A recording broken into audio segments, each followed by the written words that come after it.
My number one goal was to scare the heck out of one person. I wanted to make the scariest game. You have to go in and go, I want to make the scariest game ever.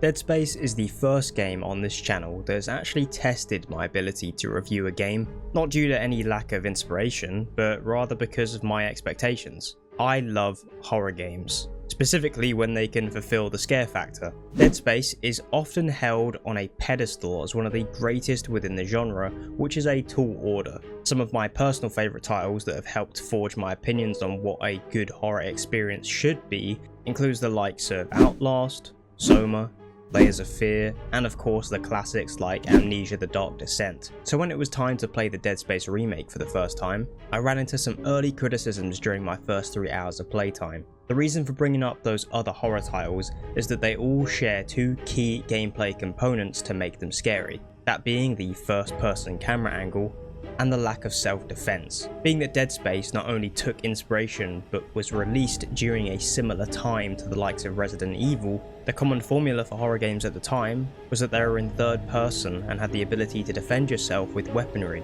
and so during the early game, this formula was hindering the horror for me. I am a firm believer that games are far more terrifying when you can immerse yourself in the first person view and be forced to run for your life, as opposed to holding your position and blasting away any threats that heads your way. The Resident Evil formula is just not for me, so I just don't find it that scary. Ooh, you're hard. And unfortunately my feelings and first impressions were the same for Dead Space. But I wouldn't be making this video at all if I felt Dead Space has aged poorly, so what do I like about the game? I'm happy to say that Dead Space uses some very smart methods to unnerve the players such as myself who don't find the standard necromorph shoot 'em up loop all that spooky. The adventure through the USG Ishimura is a far different approach to horror than I've ever been used to prior, and the devs had a very unique understanding of the genre that makes it stand out in its own way all these years later.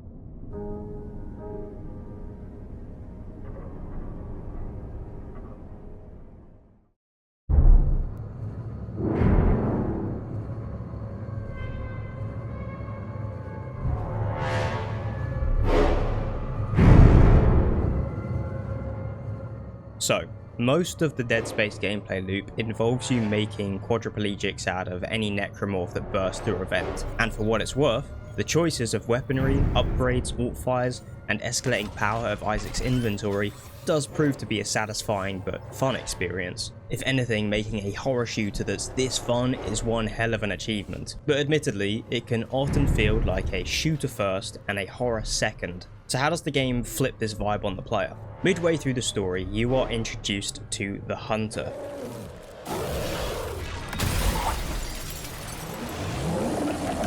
Hello there.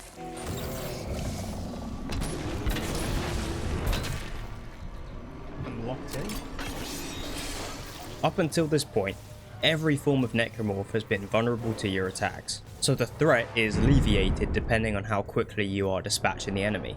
The Hunter, however, takes the player's logic and built up comfort of being able to dismember aliens into vegetables and cancels it out entirely. The Hunter is taller, broader, uglier, and more dangerous than any other necromorph, as it possesses the ability to regenerate its limbs. Being that Dead Space's iconic mechanic is that dismemberment is what kills the monsters as opposed to headshots, the player very quickly realizes that this absolute hunk of a creature is presumably impossible to kill. Sure, cutting off the arms or legs will slow it down, but after a few seconds of writhing on the ground, this thing will be marching you down like a crackhead at a gas station looking for some change. This is a genius curveball, and one of the horror techniques that sets Dead Space apart from the defenseless cat and mouse horror titles. Lull the player in with the full sense of security by granting them formidable weaponry to remove the threat, only to introduce an enemy that can withstand all of your attacks and have it pop up and stalk you throughout the rest of the story. Not only this, but the developers make sure to adjust the environmental behaviour based on these engagements. On multiple occasions, when the hunter has once again relocated to the next area of the ship, you will be locked in a room with it, either until some douchebag over the comms is unlocking the door, Your phone ringing! Your phone ringing! or until you escape the area yourself. Each altercation feels like you're in slow motion because of the agonizing wait for the hunter to regrow its limbs and continue the chase whilst you wait for the door. And side note, the regen mechanic actually locks the fucking thing in place, so if you get caught in a corner, good riddance.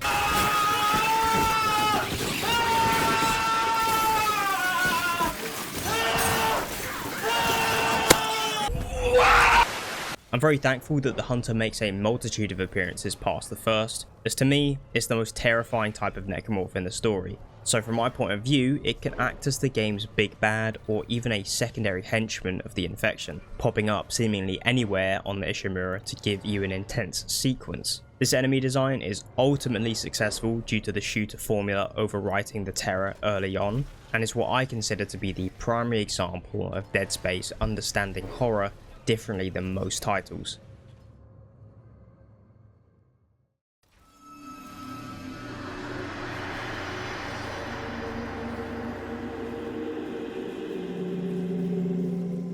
Dead Space on the surface can be an easy game to pick apart purely from its visuals. No doubt the remake is graphically stunning, but what I'm referring to is the effort put into the body horror and world building. There is this excellent interview from Ars Technica with the creative director of the original game. Glenn Schofield shines so much light on the vision they had and how it was brought to life. Setting out with the mentality of creating the scariest game ever, scrapped ideas that couldn't fit into the final product, diabolical research into injury to ensure accurate depiction of dismemberment. The game is no doubt timeless in its violence and body horror, because it goes the full distance in showing the player everything you don't want to see. But I think what makes much of the Ishimura so horrifying is in its secondary design features such as sound and spawn dynamics. The shock value of visuals will only get you so far, as even modern remakes can feel desensitized due to all the violent games we've seen dropped since the original. Everybody who has played a Dead Space game knows of the unique spawn system for the necromorphs,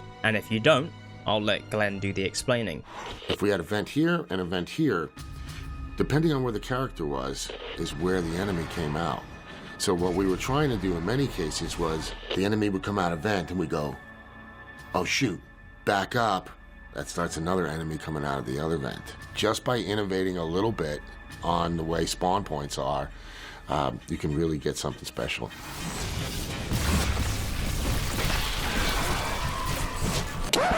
Yep, that's me. You're probably wondering how I ended up in this situation. What the fuck? I'm dead. What the fuck was that? It's incredibly advantageous to overwhelm the player with multiple enemies at once. Whilst it's entirely possible to convey fear by forcing the player down a linear path on the run from a singular enemy, introducing varied spawn points to corner Isaac and have your targeting become panicked makes any situation feel tense despite the weapons you have equipped. However, a slight criticism I have is the use of the lockdown system. Throughout your playthrough, certain rooms will be locked down with you forced to fight the incoming necromorphs within a confined space. The room goes dark, the buzzers sound, and the red tint follows. The first few times this is used, the fear factor is no doubt there, but this exact routine of attack is reused far too many times by the end of the game. It becomes repetitive and even a little boring, but like I said, it's a small critique overall. Back onto what works so well.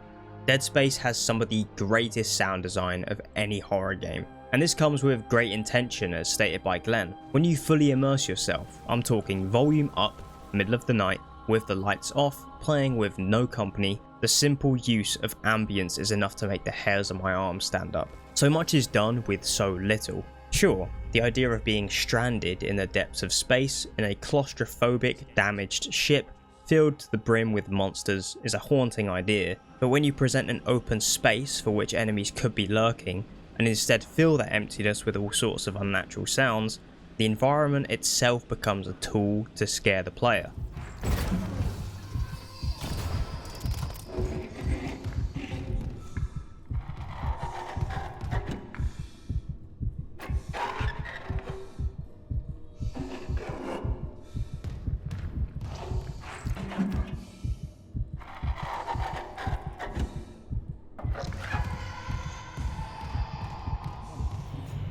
I think we go back to floor 1.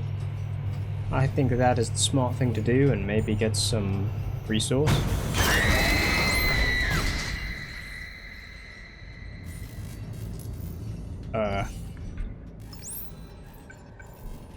Yep. Definitely going back to floor 1. And of course, with sound comes a very sturdy soundtrack. I'm aware that the use of a violin can be considered cliche when it comes to creepy soundtracks, but Dead Space always finds a quiet area to integrate it. So if the ambience isn't already doing its job, finding a room with supplies only to have this raking twiddle in your ear, accompanied by the sound of your heartbeat, the soundtrack alone is enough to keep you engaged and on edge.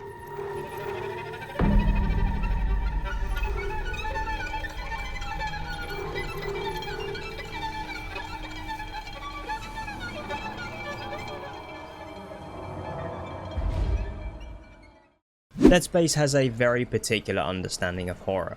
A product of its time, sure, but despite not being the scariest option nowadays, the methods used to make a nerve-wracking yet surprisingly fun experience have aged incredibly well. Like I said, my first few hours of gameplay had me worried. Not feeling scared due to the focus on gunplay, it was a concerning start, but once the script was flipped with the hunter being introduced and stalking me throughout the ship, it allowed the ambient horror elements to stick the landing with the added concern of knowing that if the hunter would be around the next corner, I'm fucked. And many other titles in the same genre simply don't have this understanding in enemy design. Using multiple enemy types so that the weaker ones can bolster the more intimidating variants based on different gameplay mechanics. And it's also so easy to overlook how much fun you're having with the weapon and armor system. When the necromorphs begin to fold at a rapid pace, Isaac somewhat adopts this power fantasy gameplay feel. The necromorph engagements become satisfying, albeit a little bit trivial, as you find new horrific combos of weapons to dispatch each horde with.